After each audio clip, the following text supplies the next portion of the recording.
UAPs pose a potential threat to our national security? I'll do it. Yes. Do you believe that our government is in possession of UAPs? Absolutely. Do we have the bodies of the pilots who piloted this craft? Biologics came with some of these recoveries. Human or non-human biologics? Non-human. There is money in the budget that is set to go to a program, but it doesn't, and it goes to something else? Yes, I have specific knowledge of that.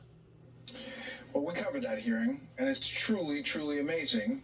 And we're going to dissect it a little bit further tonight. It's time for tonight's Common Ground segment. This evening we deal with the UFO or UAP issue, which has gone from a fringe topic to warranting the significance of that congressional hearing and much more investigation just a few days ago.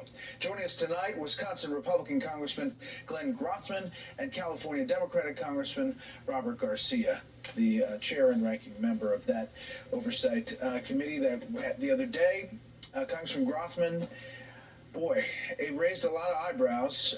What did you get out of it, and where does it go from here? Well, we had two naval pilots who said they saw unidentified anomalous phenomena, and they both said other pilots, one in the Pacific, one in the Atlantic, one seeing little tic-tac shaped objects, the other seeing spheres with a box in it. Other pilots saw it as well. I've since had a conversation with someone who was involved in the Department of Defense who insists our military is withholding information on this. So while it seemed kind of an offbeat thing for Congress to focus on, it's high time we did. There's been a lot of speculation on this going on for dozens of years, and I think it demands more questioning. Not to mention the star witness, who we just saw there a second ago, kept saying he could not reveal things until he was in a more confidential setting, which I think forces me to meet him in a more confidential setting. All right, Congressman Garcia, I'm going to play another soundbite from the whistleblower telling Congress the U.S. is concealing this multi-decade program. Take a listen.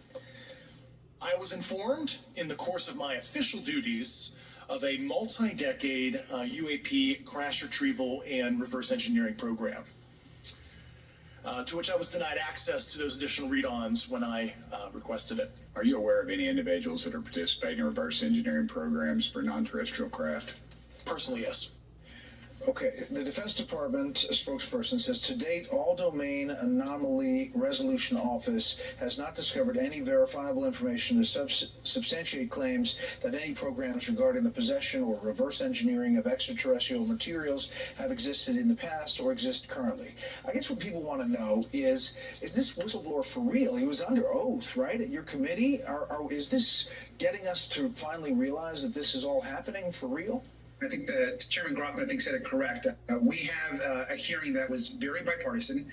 We had three witnesses that all have distinguished service to the country. And we have to explain and understand what this phenomenon actually is. The truth is that UAPs exist. Our government has said that numerous times. We had said at the hearing, pilots have seen them both on the commercial and the military side. And as it relates to this witness, the witness is sharing a lot of truths as he sees them. And I think as having whistleblower status, it's up to us to get to the bottom of it. There was a lot of information that came out.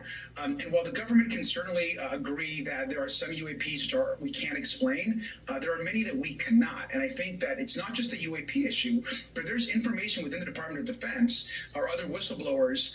We need to uncover what's going on. I think that the American public deserve transparency and disclosure here.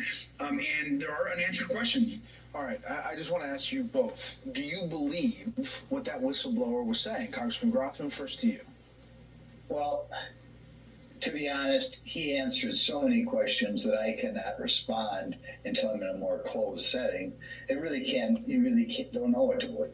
I'm far more impressed with the other two witnesses who literally saw unidentified phenomenon near their lane and had other pilots in their formation see it as well.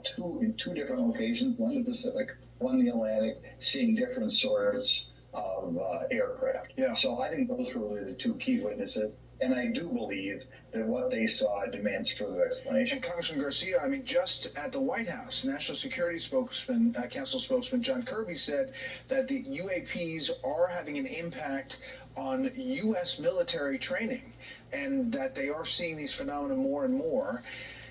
There's just a frustration out there, I think, that this is so groundbreaking, so crazy to think about that. Why can't we find out now? Why can't you all get answers now to some of this stuff, if it's true or not?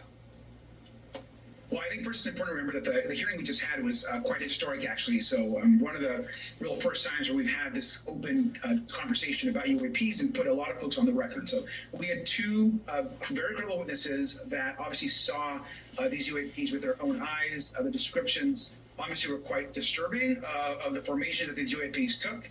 And then a third witness who certainly has definitely heard and interacted with a lot of folks that have shared information, but he also had a lot of classified information he was unable to give us. And so getting that classified briefing or hearing is going to be important to really, I think, get to the bottom of a lot of what that third witness actually said. I think it's something that we're all very, very interested in. And I understand the frustration. I mean, I'm frustrated too. But we should also know that if we're going to do this the right way, it's got to be done with a seriousness, transparency. Certainly we shouldn't rule anything out, but we should also be very honest and just move forward and understand that we don't know what these UAPs are. So I don't think we can deduce one way or another and exactly say what they are at this moment. In a bipartisan way, seeking common ground on this planet and elsewhere. The answers are out there. Gentlemen, thank you very much. You can see all